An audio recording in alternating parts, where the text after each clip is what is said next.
साथीहरु, अब मैले सबैको ध्यान आकर्षण गराएँ।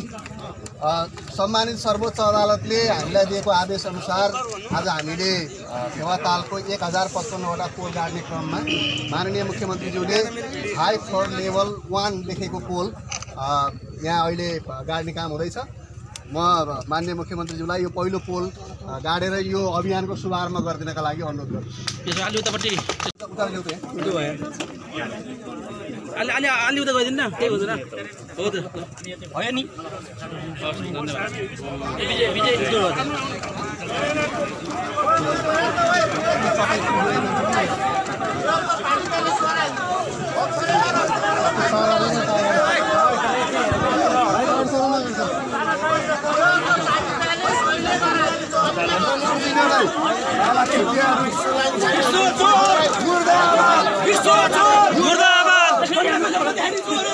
सब चोरहरु क्यामेराले नि खिच्न नभए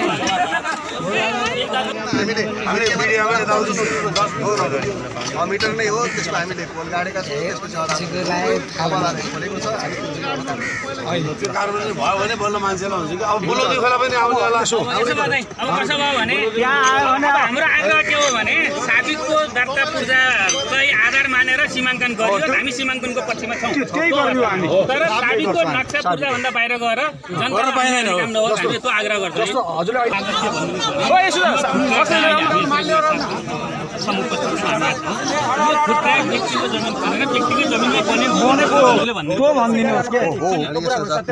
यसमा त कुनै दुई मात्र 65 मिटर भित्रको जग्गा अतिक्रमित जग्गा होइन। मैले पटक ठाउँ भनेको छु, सबै मैले पनि भनेको छु होइन।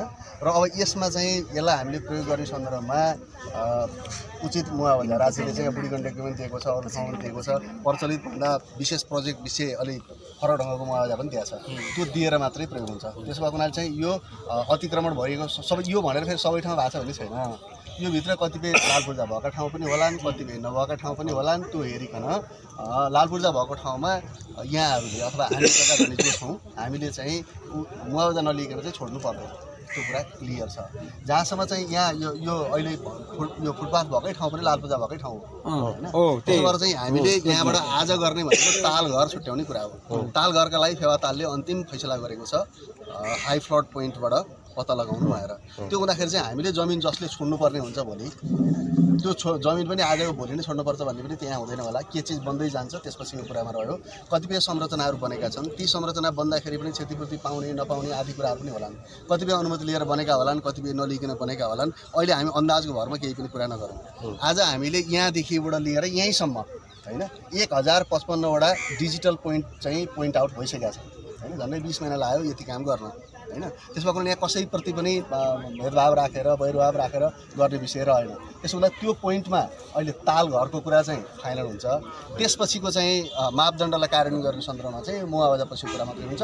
त्यसमा केही सर्टेन आदेश चाहिँ गरेको छ। यो जग्गालाई चाहिँ दूषित बदर हुन्छ है भनेर चाहिँ भनेको छ।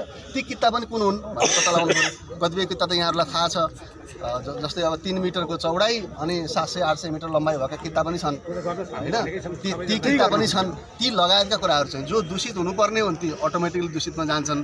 जसले मुआवजा पाउनुपर्ने उहाँहरूले पाउनुहुन्छ, मुआवजा नपाइकन छोड्न पर्दैन। त्यसमा हामी सबै एकसाथमा छौँ। त्यही बोलेको छ मैले मैले यो बाहेक अन्त कुन हिसाबले दिने हो त्यो त सरकारको पोलिसी अनुसार अहिले त भन्दैन होइन। जस्तो उदाहरणलाई हामीले पछिल्लो अवधिमा बुढी गण्डकी देख्छौँ। बुढी गण्डकीमा मुआवजा पाएको साथीहरू खुसी नै देखिन्छ। यो डेमसाइडबाट गएको के होइन हामीले फेवाताल भन्ने बित्तिकै चाहिँ बाराई घाटबाट कहाँबाट त सुरु भन्दाखेरि चाहिँ बाराई घाट उपयुक्त हुन्छ। यहाँदेखि आएर यहीँसम्म आउने हो, डेमसाइड हुँदै आउने हो सर। यहाँबाट सुरु गरेर यही आउने हो क्या। त्यसैले यहाँ यति गरेर दखला पोल गाडी छोडेको होइन। मेरो साहब अझ महत्त्वपूर्ण उहाँलाई उत्तर दिन्छु मैले है। यो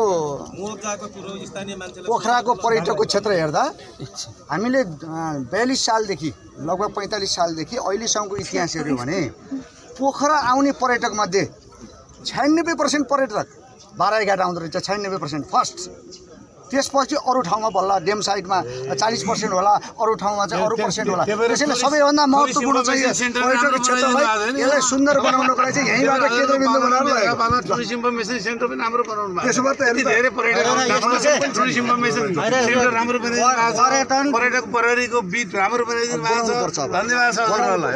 यो सबै यो त मुटु हो, पोखराको मुटु हो, फेवातालको पनि मुटु हो बारेका। बल्ल यो सशस्त्रले नगरपालिकाले होइन, सशस्त्रले यो एउटा यो